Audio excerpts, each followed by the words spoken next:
WhiskyJason here, whiskey from the viewpoint of an American over here in Germany, often reviewing rare and exotic whiskeys. These are not rare, but they're new. We have the new core range single pot still from Dingle, 46.5%. We have here 59% bourbon cask maturation. We have 33% Oloroso sherry cask maturation, 4% Pedro Jimenez, and 4% red wine. 46.5%.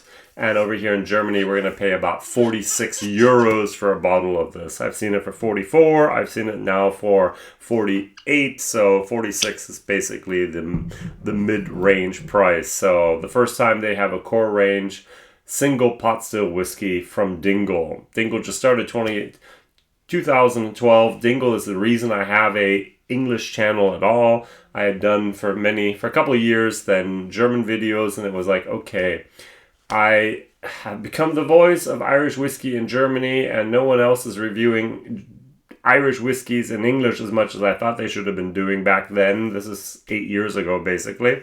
And so I started saying, if no one else had done a review, I will do a review. Now I just do my German review, turn off the camera, turn it back on, and just do my English review after that. So actually the English reviews are better than the German reviews because I know what I want to say and I know what I don't want to say anymore because I've already said it at least once. Over here, I forgot, Whiskey Base 283190. Over here we have our normal single malt from Dingle. We have 283349 is then our nice little Whiskey Base number. And we have here a interesting combination of casks. We have 47% bourbon, we have 31% Pedro Jimenez PX, and we have 22% Oloroso. That means we have 47% bourbon and we have 53% is then our percentage, our ratio for sherry cask maturation over here. No age statement, but on the nose and on the palate, this does seem to be older than this. So this has been for the last 4 years, a core range, single malt from Dingle. They've redesigned the packaging. They have a new label. Bottles seem to be the same for me. The corks look a little bit, interestingly enough, different. Oh, that's actually something. Here, the single malt still has the carved out top here, and the 10-year-old as well as the single pot still actually have a relief on here. So this is actually higher. I did not notice that in my German video, that there's different corks here. The straw boy or straw man is on here, very important for the heritage of round Dingle. And I do love the fact that you're giving me here the cask composition. Thank you, Dingle. The only thing I'm missing on the single pot still, and I asked Gemini on Google and so on, what is the percentage of single pot still mash bill? So mash bill, single pot still, the law says a minimum of 30% malted barley, a minimum of 30% unmalted barley, and a maximum of 5% other grains. If AI is correct, it's 60% malted barley and 40% unmalted barley. I could not find any sources directly from Dingle that would confirm that. So people have said that in different videos, but I'm just repeating what other people repeated without actually being able to check the fact. Yes, I could have contacted Dingle. I could have talked with somebody. I just talked 2 days ago. Yes, 2 days ago with somebody at the Whiskey Live Germany in Hamburg about the products. I forgot to ask, and I just wanted to do my video, and therefore I didn't ask. If you have better and more precise information, please put it down in the chat so I can learn about that. My favorite, so these are 46 euros basically each. My favorite bottle at the moment is going to be the Dingle Single Malt 10-year-old, also 46.5%. All of these are. And over here we have a totally different cask composition, which I think is unique. I'm going to use the word unique. I'm not going to use the word weird. I'm not going to use the word special. I'm just going to use the word unique. So we have here 65% bourbon, we have 30% port, and we have 5% Pedro Jimenez. Apparently, Graham Cool, I could have asked. I was there a couple of years ago. He's no longer at the distillery. He's working someplace else. Did you change the cask compositions that you buy? And I do remember him telling me that they used to have a lot more port that they bought, and they were buying, even 5 years ago, much less port casks. I assume it's Tawny port, but it could also be ruby port casks. Who knows? This in Germany is 84 euros. So we have 46, we have 84. Not exactly twice the price, but hey, we have an age statement. The only tiny little bit of a problem I have with a 10-year-old Irish whiskey having a price of 80 plus euros, I can literally buy a Bushmills 10-year-old for 26 euros.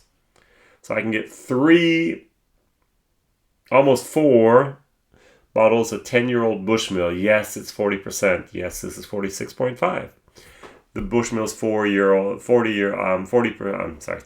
is 40% ABV. It's chill filtered and it has color added. This is non-chilled filtered. All 3 of them are non-chilled filtered. All 3 of these are natural color. All 3 of these have 46.5%. All 3 of these were actually distilled, matured, and bottled at the Dingle itself. Not all necessarily at the Dingle distillery. They have a separate warehouse where they age their products. I was there about 4 or 5 years ago with Graham Cole, and it was an awesome place to be at. I had the feeling of they really knew what they were doing with their cask management program. If you've ever had the opportunity, I'm sure maybe a few of you might have also been there. Doing a cask select program, you get to go to the warehouse, but a normal average consumer is not there. That's a secret site a couple miles away from where the distillery is. It's hard enough getting a distillery tour, even if you sign up months in advance. Sometimes they're booked out, sometimes they just don't happen, sometimes they don't fit your traveling plans.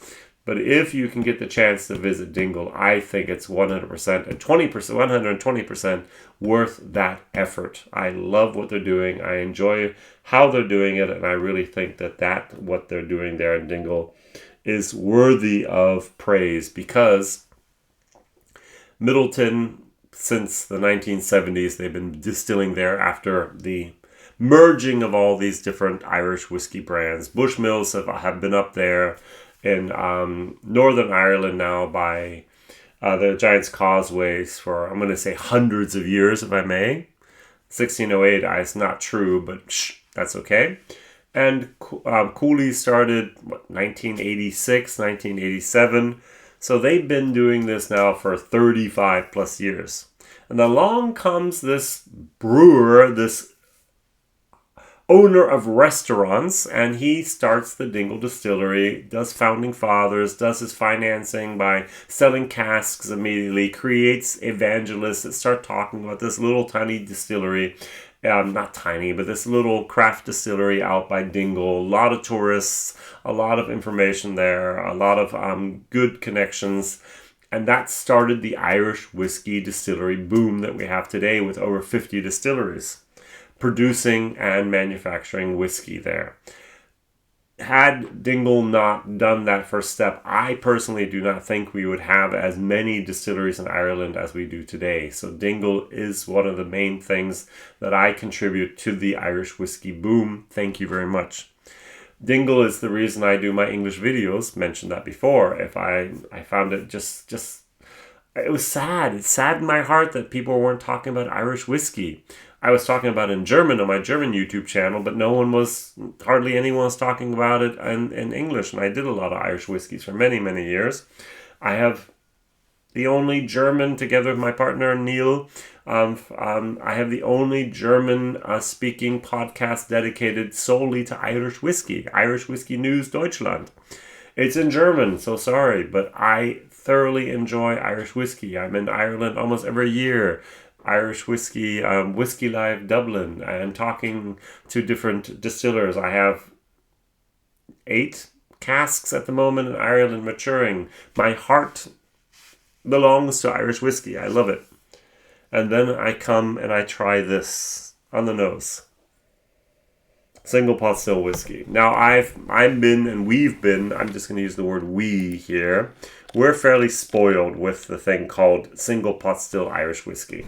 All right, there's one place that makes it so far that we all know about. That's Middleton with Redbreast. The youngest whiskey they put out as a 12-year-old on a regular basis. Yes, there was a 10-year-old, but 12-year-olds. And there's a 15-year-old. There's an 18-year-old. There's a 21-year-old. Redbreast is just fantastic. You have the spots. All right, so even there, green spot, yellow spot, red spot, blue spot, gold spot. All right, we're talking about 6, 8, 10, 12-year-old whiskeys. Now, there are single pot stills coming out of Great Northern. There are single pot stills that West Cork has made and so on. But this feels young. I would say the youngest component is going to be 4 years of age. It might be 5, all right? So I don't think anything in here is older than 6. It just smells and feels young. I'm not particularly excited about drinking this single pot still Irish whiskey from Dingle. The single malt, on the other hand, they've had for like 4 or 5 years now. Their standard core range single malt from Dingle. This is 46 euros. It used to be 44, 42 euros. It's gone up a little bit, but hey, inflation has pushed prices up. That's okay. We now have a different box. We now have different labels on here, but we still have that Hawaiian punch moment that I just love. This is really, really nice. I thoroughly enjoy this single malt of Dingle. What I've not yet had the opportunity of trying is the core range 10-year-old. I've had a 10-year-old single barrel from the Founding Fathers. I've had other 10 years old on Dingles, but I've never had the core range. And this is here. Darker, richer, more mineral, more wood, and a little bit more of stewed plums going on here. This is good. Now, is it worth twice the price of the normal? Let's see and find out. All right, so the single pot still whiskey, basically 60% malted barley, if I'm correct, 40% unmalted barley, 46.5%. Cheers.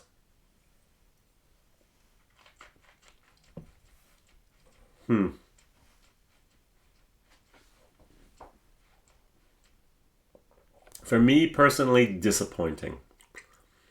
Very grassy, alcoholic, even a little bit metallic.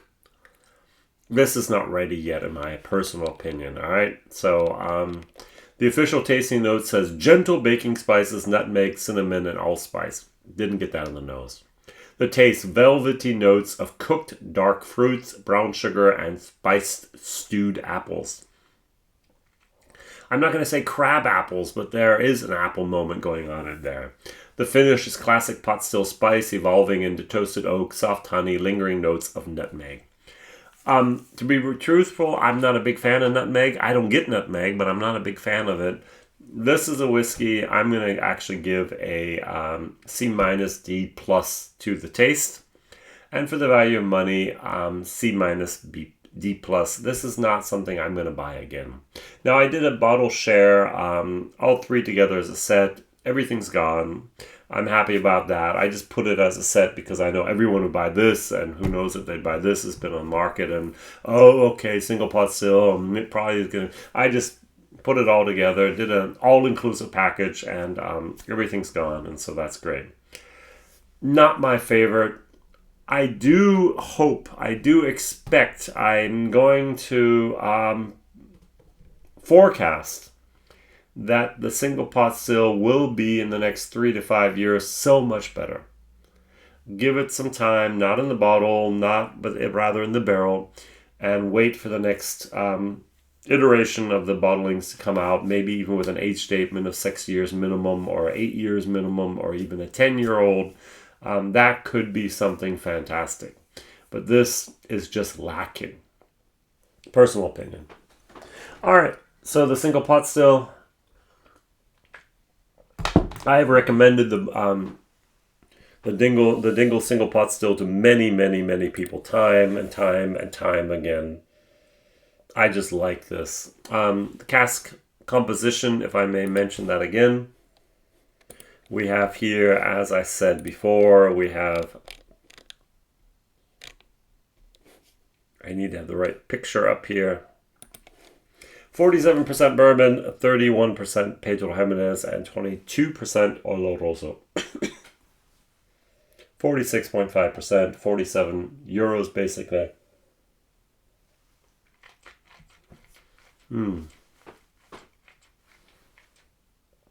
There's more mineral moments I get. The sherry is more dominating. And Pedro Jimenez makes everything better. I cannot emphasize that enough. That's just the case here. Wonderful, wonderful whiskey. B minus. Value for money, 46 euros. C plus. Very nice. I've liked this since it's come out. I get a Hawaiian punch, maybe like a Capri Sun Hawaiian punch moment. Yes. More of this would be great. Now the question is the 10-year-old more of this? More or less, but more, less than more. Why do I say that? The 10-year-old is composed of 65% bourbon, 30% port. None of these have port at all. And only 5% Pedro Jimenez. When I was talking with Graham Cole at the distillery, he did mention that they bought less port and more sherry. There was a transition. And so I'm not sure they'll be able to keep this cask composition here for the next 5 or 10 years. I have the feeling that they should have put on here 10-year-old batch 2025 or batch 1. I think the cask compositions will be changing in the next 3 to 5 years. Personal opinion. All right. On the nose, still great.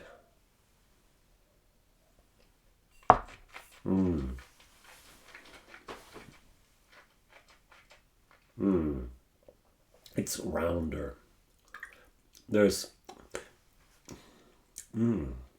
more depth. There is a tiny little bit on the finish where there's, I described in my German video as if a cat had some claws and they're actually retracted, but you can almost feel as if that there's a little bit of a heat in there. There's a little bit of an alcoholic heat that just wants to come through. It doesn't come through, but it's almost there. They picked, apparently, in my opinion, the 46.5% to perfectly balance the heat, the port, the bourbon, the Pedro Jimenez. The age, everything's here. Just a great harmony. This is a B whiskey. Value for money, 84 euros. I personally would have preferred a price of 69 euros. So I'm going to give this a C minus for value for money. There are some Irish whiskeys 10 years of age that are just way cheaper than this.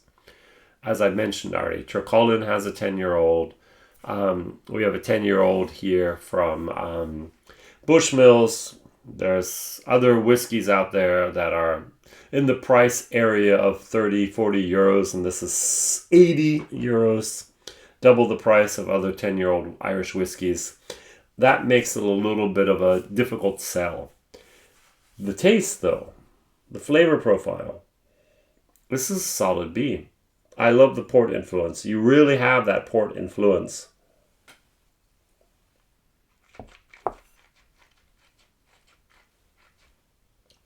And the 10 years of age just makes it coherent. Just a classy malt. Well done. Well done, Dingle. If you're close by to Dingle, if you're on the Ring of Kerry and you want to drop by Dingle somewhere along the way, please make reservations beforehand. Please go online, find out if you can do a tasting, if you can do a tour, if you can do if you can actually visit them. They're great people, beautiful place. Now, you get to the distillery, it looks a little like my first opinion was, oh, do they actually just store boats in that shed? It's a big shed is what it looks like. But they actually have a distillery in there. They're making globally award-winning gin. Not a big fan of gin. And they're making great whiskey. What else do you want?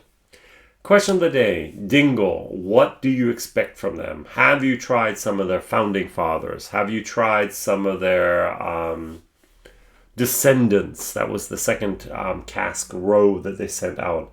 Have you tried the Dingle core range single malt, no age statement? Have you tried any of their different batches of the single pot still or single malt? And have you tried the 10-year-old? I like a lot. Thank you very much for watching, liking, subscribing, telling others about this crazy guy over here in Germany tasting whiskey you might not see as quickly as I can get it over here, because I have the privilege of being in Germany. That happens to be like a dumping ground for great whiskey. Let's say that word. All the best. Bye-bye.